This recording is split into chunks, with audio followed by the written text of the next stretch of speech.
এখন জনগণের মধ্যে হয়ে গেছে কি যে সরকারের কথা আসলে মানুষ খুব বেশি বিশ্বাস করে না, সরকারে যেই থাকুক। আর ওই যে একটা কথা আছে, যে যায় লঙ্কা সে হয়ে যায় রাবণ।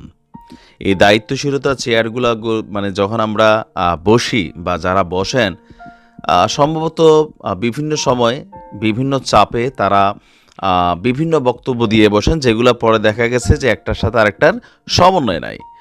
গতকালকে আমরা বলছিলাম যে আমাদের সরকার থেকে আমরা শুনছিলাম যে শেখ হাসিনার বিরুদ্ধে ইন্টারপোলের কাছে রেড নোটিশ চলে গেছে। পরে দেখা গেল ইন্টারপোলের ওয়েবসাইটে এটা সম্পর্কে কোনো তথ্যই নাই।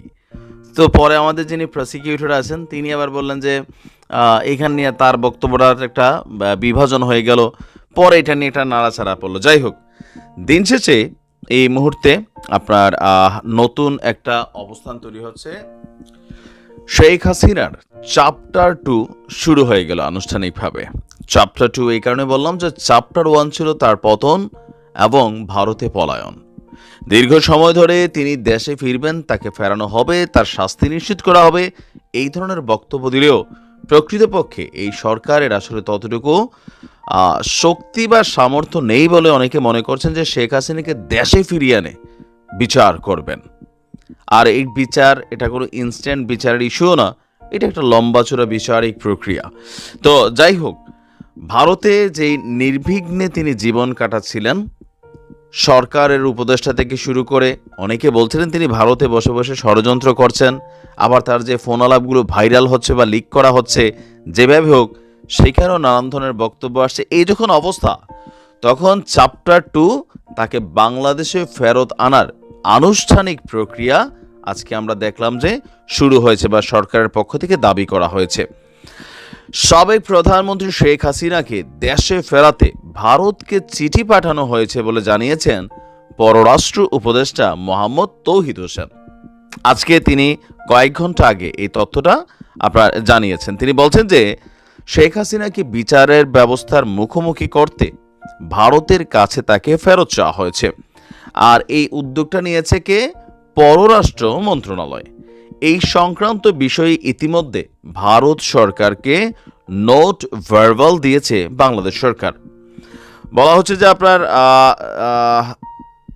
শেখ হাসিনাকে ফেরানোর বিষয়ে অন্তর্বর্তী সরকারের স্বরাষ্ট্র উপদেষ্টা যিনি আছেন লেফটেন্যান্ট জেনারেল অবসরপ্রাপ্ত জাহাঙ্গীর আলম চৌধুরী খুব মজা করে কথা বলেন। বলে আপনি গো হালায় হালায় বলছে কিনা আমার খেয়াল নেই, বাট এরকমই, আপনারা তো দেখছিনি, পুরান ঢাকার লোক মনে হয়, খুব মজা করে কথা বলেন। তবে স্বরাষ্ট্র কি বলা হয় যে উপদেষ্টার যে জায়গাটা, সেখানে মনে হয়েছিল আরেকটু শক্তিশালী একটা মানুষ, আরেকটু রিজার্ভ ক্যারেক্টার, কারণ ওনার হাতে অনেকগুলো ডিপার্টমেন্ট আছে, অনেক বড় বড় সেক্টরগুলোকে আসলে সামলাইতে হয়। তবে আমার কাছে মনে হয় তিনি অনেকটা ফানি ক্যারেক্টার, প্লাস হচ্ছে খুবই আন্তরিক এবং মিশুক আর কি, থাকে না যে আরে আমরাই তো, এই টাইপের আর কি।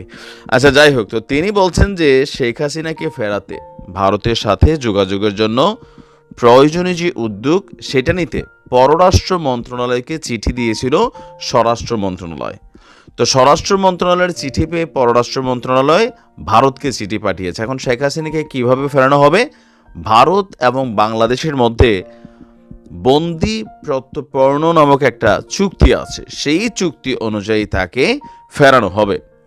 ভারতের সাথে 2013 সাল থেকে এই প্রত্যর্পণযোগ্য অপরাধের মামলায় অভিযুক্ত ফেরারি আসামি বা বন্দীদের একে অপরের কাছে হস্তান্তরের জন্য একটি চুক্তি রয়েছে। এখন প্রশ্ন হচ্ছে, ভারত সরকারের কাছে শেখ হাসিনা কি ফেরারি আসামি বা বন্দী?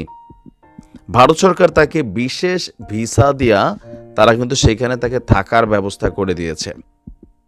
এখন বাংলাদেশ সরকারের সাথে ডক্টর ইউনূসের যে সম্পর্ক বা বাংলাদেশ নিয়ে বিজেপির যে মেন্টালিটি, আবার শেখ হাসিনাকে নিয়ে ভারতের প্রত্যেকটা রাজনৈতিক দলের যে মেন্টালিটি, সবার কিন্তু পজিটিভ। আপনি প্রত্যেকে দেখবেন বাংলাদেশ সম্পর্কে তাদের নানান বক্তব্য থাকলেও শেখ হাসিনা ইস্যুতে তারা মনে করে বাংলাদেশের ক্ষমতায় যদি আওয়ামী লীগ থাকে বা শেখ হাসিনা থাকে তাহলে ভারত কিছুটা পজিটিভ। ইভেন এই সরকারকে হয়তো বা আনুষ্ঠানিকভাবে স্বীকৃতি দিলেও কূটনৈতিকভাবে, পররাষ্ট্রনীতিভাবে, রাষ্ট্র টু রাষ্ট্রের প্রধান হিসাবে, প্রতিবেশী দেশ হিসাবে আসলে আমরা এখন পর্যন্ত কোনো রকম অ্যাক্টিভিটিস দেখছি না যে মোদি ডক্টর ইউনূসের সাক্ষাৎই দিচ্ছেন না, দেখাই দিচ্ছেন না।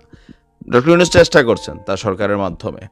তো এখন শেখ হাসিনাকে কি ভারত আদৌ ফেরত দেবে নাকি দেবে না, কমেন্টে জানাতে পারেন। তবে ওনার চ্যাপ্টার 2 শুরু হলো, দেখা যাক ইউনূস সরকার কি ইতিহাস তৈরি করেন, শেখ হাসিনাকে ফেরত আনতে পারেন নাকি ব্যর্থতার ইতিহাস তৈরি করেন, যে ভাই পরবর্তী সময় মানুষ বলবে যে আরে আপনি মিয়া কি করে গেছেন জানি না, আপনার যে কতটুকু দৌড়, বিশ্ববিখ্যাত নোবেল বিজয়ী মানুষ তিনি। তো সময় বলে দেবে। ভালো থাকুন। আজকের এই ভিডিওটা অতি গুরুত্বপূর্ণ, দেখা মাত্র প্রত্যেকটা বাংলাদেশি নাগরিক এটা ভিডিওটা শেয়ার করে